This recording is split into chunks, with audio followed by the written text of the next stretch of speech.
We're going to talk about Man United. Did you know what I've got to say? So, look, the story in the Times this evening that Erik Ten Hag is on thin ice. I can't describe to you how infuriated I am by the briefing that comes out of that football club every time something goes wrong. Hierarchy at that football club never wanting to take any responsibility or accountability when things start going wrong.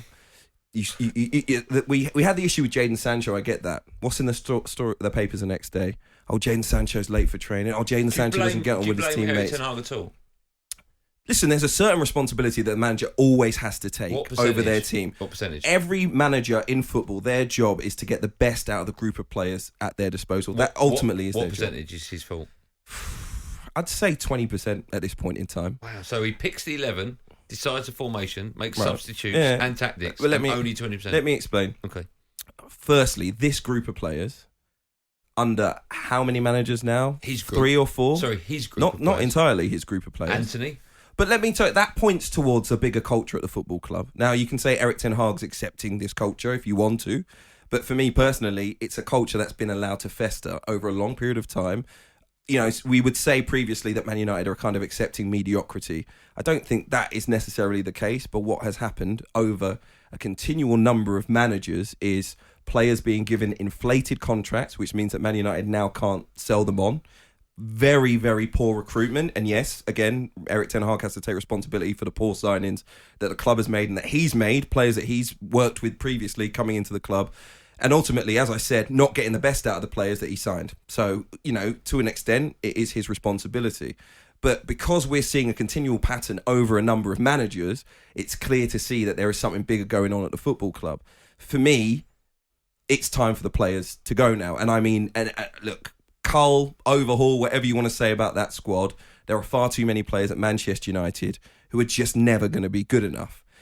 Does that mean that Erik Ten Hag deserves no blame? No, it doesn't, because ultimately all those players can go. We can get better players in. Does that mean we're going to be a good team? But doesn't mean that. A lot of them are his players.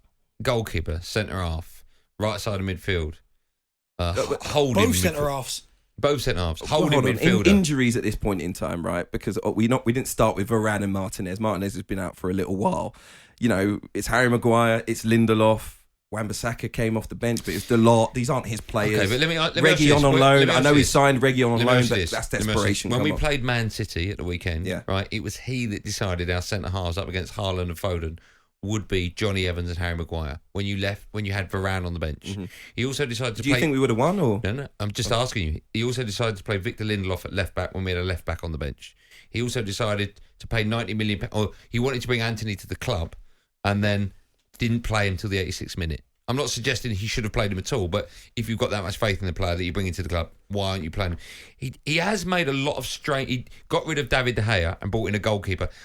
I'll be honest, I haven't seen that much of a difference. But the thing is, I wish we could just have that conversation as if it was the only issue at Man United. Like, it's just the team. I know, but it's just the manager. Because then we might, I might give a lot more credence to the idea that the manager should be changed if that was the only issue. But Spurs were a basket case of a club. Every Spurs fan has phoned up and said they despise Daniel Levy. It didn't work with Jose. It didn't work with Conte. They get another manager in. I'm not suggesting he's a great manager, but and all of a sudden it works. Same structure at Spurs. Well, you can't fault it at the moment. No, yeah. But we're talking about 10 good games. I know, but I'm saying, yeah, but United haven't got those 10 good games. Well, I don't want to be disrespectful to Spurs. No, but United haven't got those 10 good games. I know that. The structure at Spurs has not changed. Right. Another example, Aston Villa, Steven Gerrard, awful manager. Right. Aston Villa couldn't turn things around. They get Unai Emery in, a ball winner, knows what he's doing. Look at them now. So you're saying change the manager? No. Or let me ask you the same question you asked me. What percentage is Erik Ten Hag's fault in your eyes? I'm not saying change the manager, but what I am saying is he takes a much bigger share of the pie for where the problem is at the club. Any manager. Okay. Right? You're saying so what percentage? You're saying the Glazers. You're saying the 80, he's saying probably 80. I'm not saying the Glazers alone. No, but you're saying the structure of the club, right? Yeah. If Erik Ten Hag turns it around and wins the Premier League next season, that structure, do you pat them on the back? Or do you say, well done, Erik Ten Hag? Yeah, that is a very good question. Listen, it's not going to happen. No, and it's never going to happen. Okay, League Cup. Do you pat the structure on the back for winning the League Cup? You pat Erik Ten Hag on the back. Because this is my point. And listen, we can talk about how poorly this football club is run. I agree with you in that there have been poorly run football teams with much better sides on the pitch than what we're seeing from Manchester United at this point in time.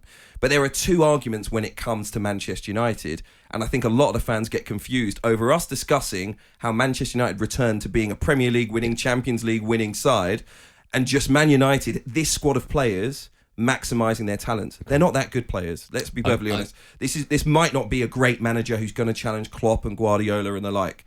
However, this is below par. Okay. It is very obvious. In answer to your question, I've got to let you go. In answer to your question, probably 50-50. Players and manager 50, board 50.